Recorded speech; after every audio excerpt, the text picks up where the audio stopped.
So, as expected, Dan has assembled some really rock star female leadership for our panel today. I'm really excited to meet all three of them. I'm very impressed.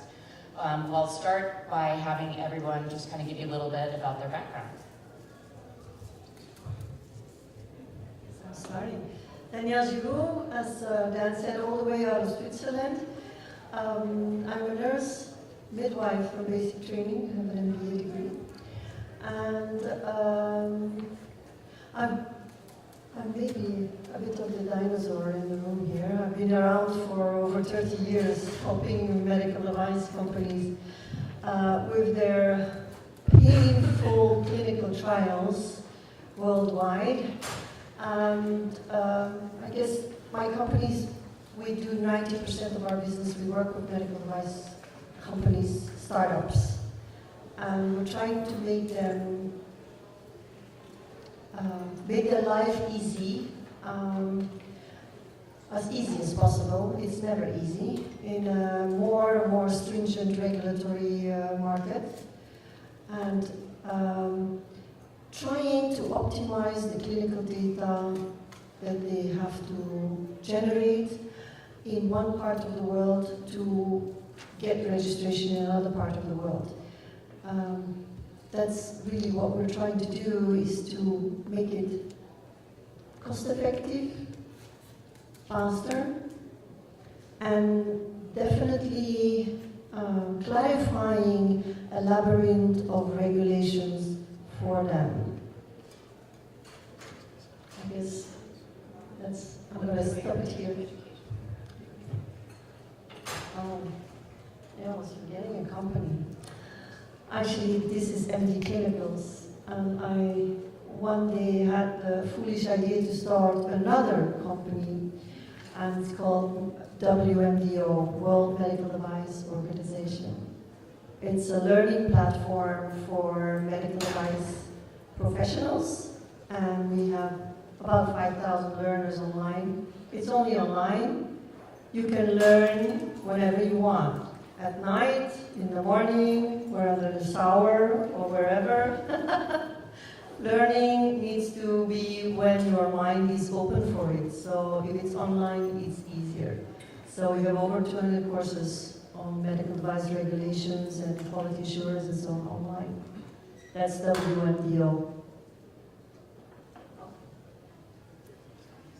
Hi, my name is Fishman, and I'm presently enrolled as strategic advisor with NextCube, the company that you heard about earlier today.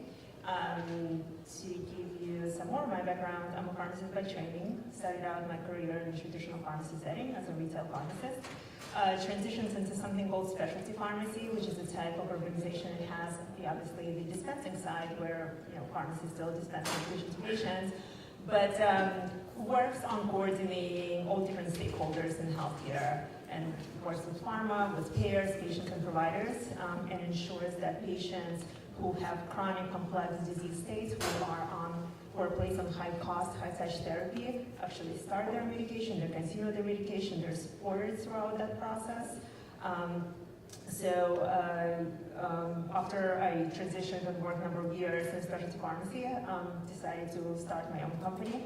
So co-founded a specialty pharmacy in New York City that became a national company. So we now have 4 locations throughout the United States. Then transitioned into consulting practice because, as you imagine, a lot of different stakeholders were curious about how to successfully launch their product into that space, because getting the drug to approval, getting the device to approval is just one side of the equation, but making sure that there's market uptake, that the patient successfully use that treatment and continue the treatment is a different story. Did several years of consulting work in that space. And then joined an early-stage biotech company as a VP of business development. So kind of learned everything that goes on as an early-stage company, drug development, partnering with pharma and device companies. Loved them earlier in 2018 and realized that how much there's going on in digital health space, and essentially everything that I've done previously in my career, specifically in specialty pharmacy, has been put online. And realized that actually I've worked with companies in digital health in the past, just they were not really, it's called digital health companies. And now very much involved with NextQ, so it's very exciting to see companies at all different stages developing solutions that bring healthcare online, bring pharma online, bring device companies online, and also consent directly several companies in medication compliance and adherence, medication management, patient engagement space. Hello, my name is Karen Brown. I'm with Pacific American Life Science Learning Center, which is a facility that allows for surgeons to come in and have hands-on training experiences for learning surgical technique, working with new products. We also work with a lot of engineering companies and CROs with product development, getting their R&D done, feedback from physicians as they're going through the product development phase. We have 2 facilities, one in San Diego and one in Irvine. Irvine's new to us, which is part of why I'm here today, is to meet a lot of people that are local. We also, through the process of that, have a lot of medical equipment that we will outsource to other people when they need to do training off-site. But we basically create a turnkey situation for surgeons and medical device companies to come in and use cadavers and real surgical equipment, imaging equipment, everything that they need in order to facilitate their product getting to FDA, or also getting surgeons trained on their product and getting it out into the world. My background is as a PA, a physician assistant.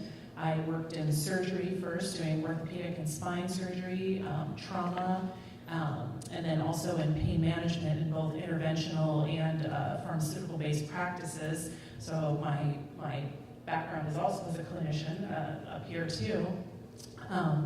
And through the process of that, I've also helped develop an MSO for bringing in different physician offices under one roof and learning really the business side and running a clinic and understanding the financial needs that the physicians also need when they're seeing patients, not being just a clinician. So that's what I do.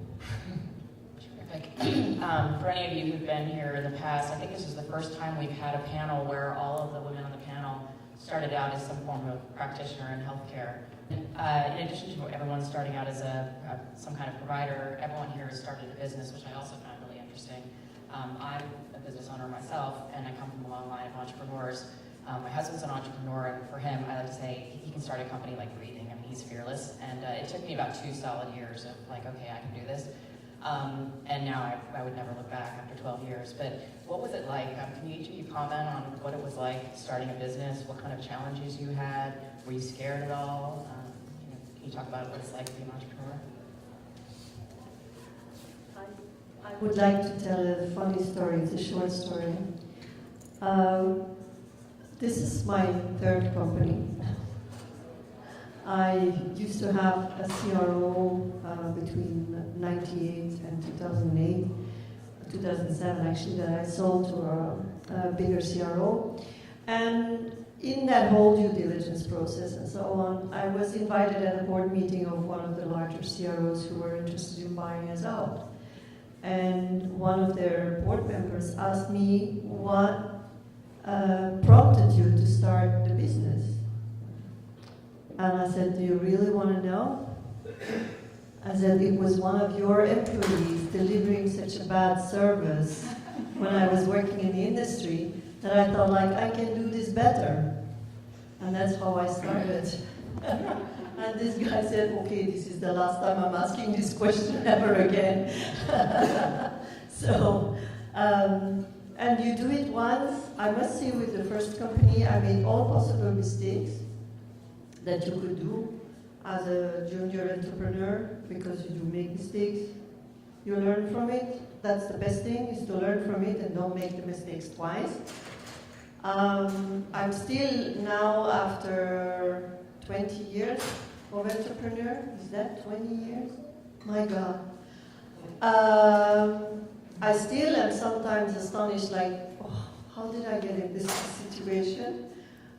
because people around you, employees or clients or whatever, are very inventive. But I must say, less and less surprises though, because I've seen a lot after 20 years, obviously.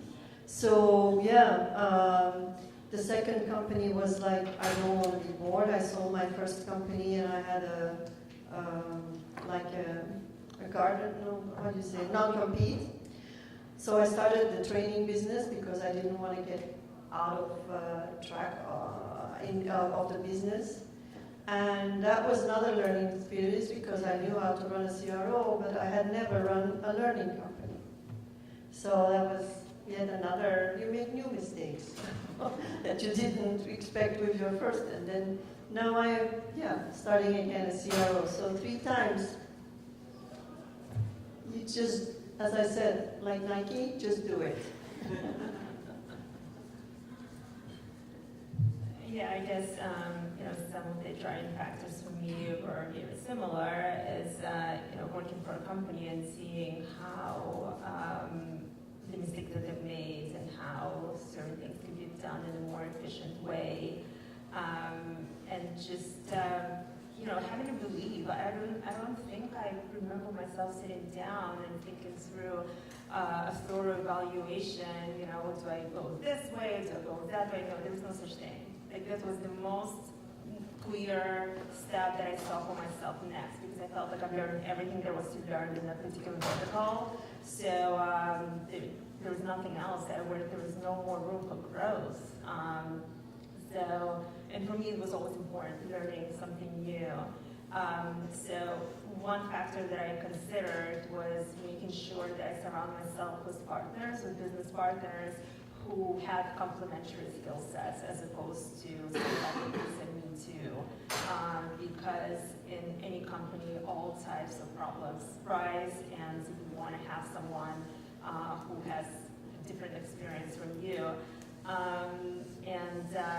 Now with that healthcare company, now it's been around 10 years. This year we're going to celebrate our 10th anniversary, so it's been around for a while. So I'm definitely itching to start another company, probably going to be in digital health, because that's what I'm in now. And it's I think like once you catch that bug, you just can't imagine life otherwise. Our current company was really started out more out of necessity than anything. My husband had an x-ray company renting out C-arms, which is live x-ray basically that you bring into the operating room, and had a business that ran around billing for the technical component on that. And so it was a win-win for the surgery centers and the ability to bill for services and not have it cost much to them. And then Medicare came in after 20 years and said, that code's done. You may no longer bill that code. And it basically just annihilated the company. We had all this capital equipment that was out there functioning, on the billing side of things, that we basically had to turn around and repurpose, and saw that medical education was really becoming a hot market where the equipment was necessary and the beds were necessary, and we had the staff that already were medical professionals working for that company, and so we turned around and went, well, let's find another use for this equipment, and opened up a facility down in San Diego to basically take all of that capital equipment and find a new reason to use it. And so it's kind of grown around the fact that we had another company that was failing at that particular moment after 20 years of success, just based on a change in Medicare. But now that we've gone through it, now that, we're the boss of everybody, I can't even imagine doing it any other way. I love the creativity that you can do with your contracts and your customers and problem solving and growth and opening up another facility and continuing to find ways to get creative. It's nice to have that balance to still, work in medicine and work in med tech, but have that business creativity now too, and just probably keep going that direction. That's a great story about resiliency. I mean, a lot of people would kind of put their head down and cry and not be creative, but that was pretty good. Awesome. So speaking of challenges, all of you are leaders in healthcare today in your specific domains. What would you say are the biggest challenges you're facing currently?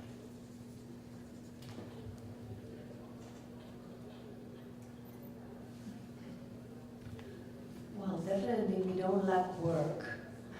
So while we don't lack work, because what we do is we sell knowledge, is to find people with the knowledge who can help us helping our customers. And I would say you can find people with knowledge, but to keep a steady workforce is a challenge. We heard a lot about branding, and I must say I went through such a challenge with my first company, and we started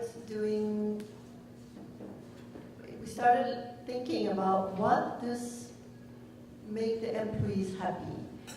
How can we retain employees better? And because it reflects, it's less tiring for the management, and it reflects also on a better health for our customers. And we did work a lot on internal branding. People do need to understand, they need to buy into your purpose, and it helps a lot in making, let's say, a better work environment for everybody. I'm not talking only about the employees. I'm also talking about the employers, because it's a challenge. Well, for me, it kind of depends which hat I'm wearing, so the challenges vary based on that.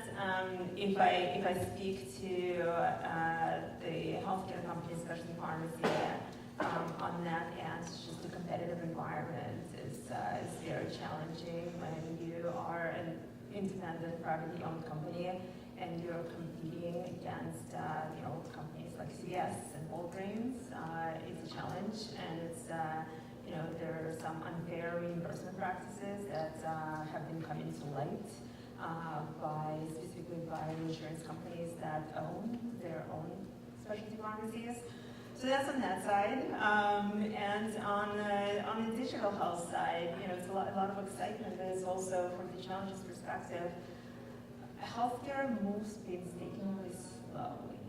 Changing things in traditional healthcare is painful, and I'm hoping that there will be this critical mass that we're building now that would expedite these changes. But it's just, you see the solutions that exist for patients on a small scale, and you're like, why can't we just make it accessible for everyone on a larger scale and faster, and government will pay for it, or insurance companies will pay for it.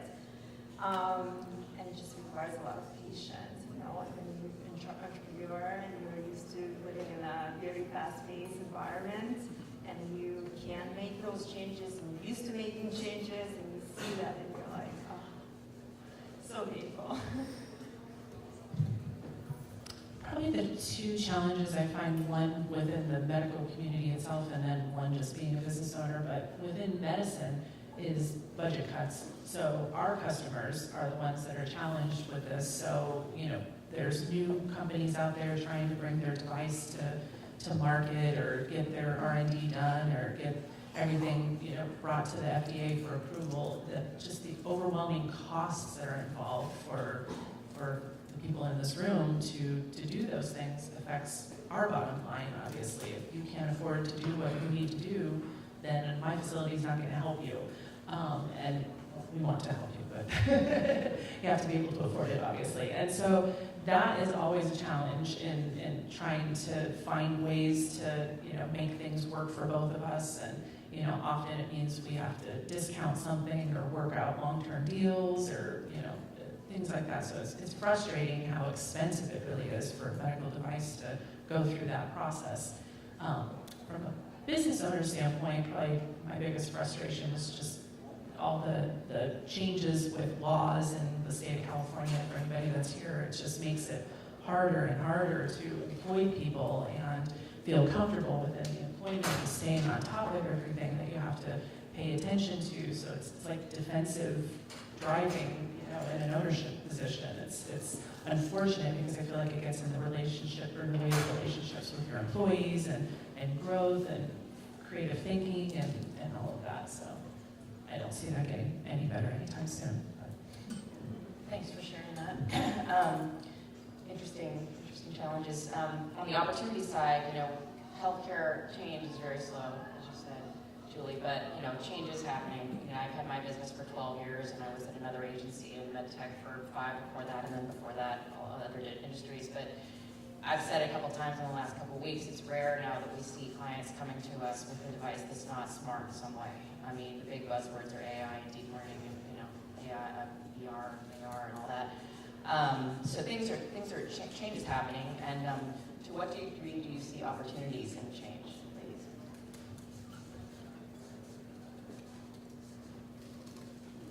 Change is an opportunity in itself, if you grab it. So I do think that there are quite a lot of opportunities out there. I know that in our particular business, we work a lot with high-risk class devices. We work with other devices as well. You may or may not know here in the room that Europe is facing a major change in its regulations next year. As I said, a lot of people are out there. What does that change mean for me? A lot of people are still dormant. Well, they will have like a very strong wake-up call because if you're still ignoring it now, you're really late in the run. The opportunities are, for us, I have the chance with, I'm doing some international standardization work as well. I'm the convener of the ISO 14155. And through that work, I am very well connected with the regulators and notified bodies and so on. So luckily, it makes for me also, for me and the team, because I'm trying to get my team benefiting from the connections we have. It makes it a little bit easier for us to go and find out, because there's no clear recipe out there right now for Europe. To find out, okay, what does this mean? Is this still possible? Could we do it like that? To really help those startups to do the planning. So I think there are some great opportunities, although I'm always saying also to the startup companies, think bigger. Don't let yourself being panicked by a regulation in one part of the world, because every change has an opportunity also for our clients, is to look for, I would say, heuristic manners to, not to circumvent, but to optimize the work they're doing. And for that, I mean, my talk after this session will give you some examples how to do so. So not only are there opportunities for our business, but there's opportunities also that we're trying to make our clients look at their opportunities in this changing regulatory climate. Yeah, so like was said, wherever there are challenges or opportunities, I think the most exciting opportunity for me is create this connectivity and support patients along their treatment. We're at the stage where there's a convergence of pharma and device companies, and I think it's really exciting to be able to bring some solutions to patients that are so much easier. If we're talking to somebody, for example, who is recuperating from stroke, and they've been discharged to their home. Well, they now come in as a facility to do some sort of physical rehabilitation treatment. Well, coming into facility is one thing, but you need to do something at home all the time. And, actually, I've been a patient of a physical rehab, and I found it horrible. I found it was boring, and I did not see any improvement. But some of the solutions that we're seeing now are really making a change. They're so much easier. They're so much more even fun to use.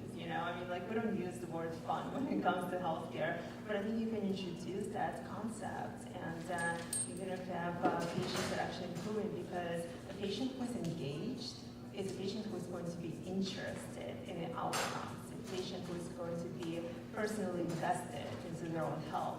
So an engaged patient, in my opinion, always equates to better outcomes. So AI, VR are important adjuncts, I'd say, in my business, the medical education side of things. Having the surgeons, when they come in and have their opportunity to have their hands on, with a cadaver and all of that is wonderful. But to go back and reiterate it sometimes over and over and over again, they can't do that necessarily in a cadaver lab, but they can do it with VR and AI opportunities. And so I think it's a nice adjunct. It's a little limited, and I hope it grows a little bit more, especially right now it's very geared towards targeting universities or targeting a medical device on their particular device.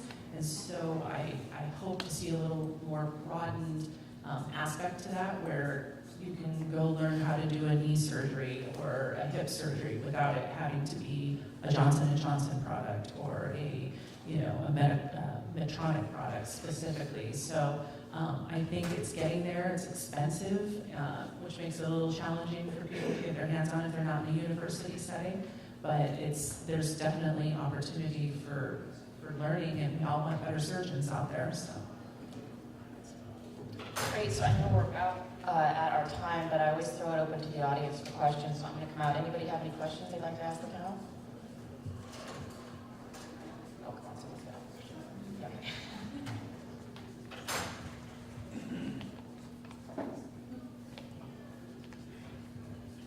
So great panel. Let's talk about funding. How much was bootstrap? How much was grants? How much was traditional? Bootstrap.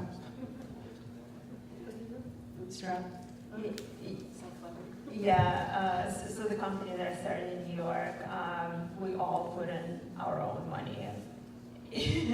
That was frightening. I think it was more frightening for my parents to see me do that than for me personally.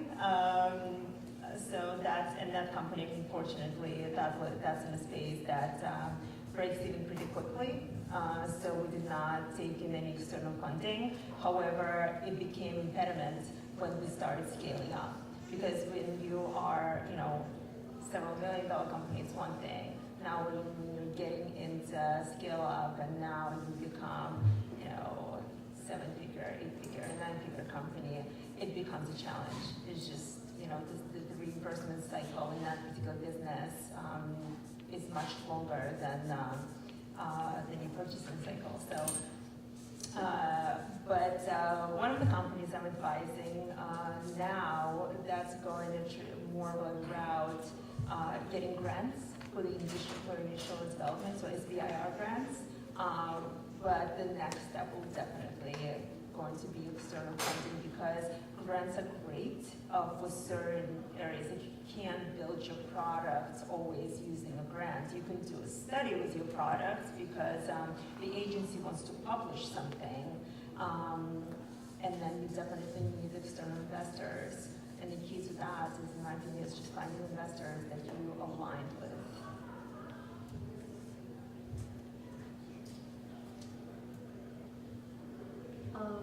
As to my own company, it's my first company, I just started, and then when business came in, hired more people. I did not work a lot with subcontractors, because at that time, 20 years ago, companies, the first question they would ask, do you have your own personnel, or you work with subcontractors? And they would not tend to trust that. Trend has changed a little bit.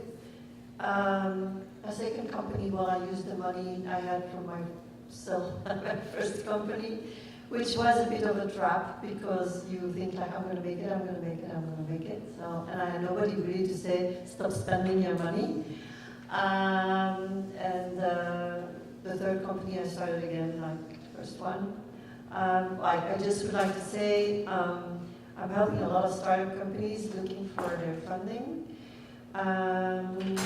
Not that I'm a specialist in venture capital or whatever, I'm helping them working out what it's really going to cost. Because a lot of companies, startup companies, engineers or physicians who have a great idea, they just all don't have a clue of how much it's going to cost to bring their product to the market. And I'm just appalled by their underestimation.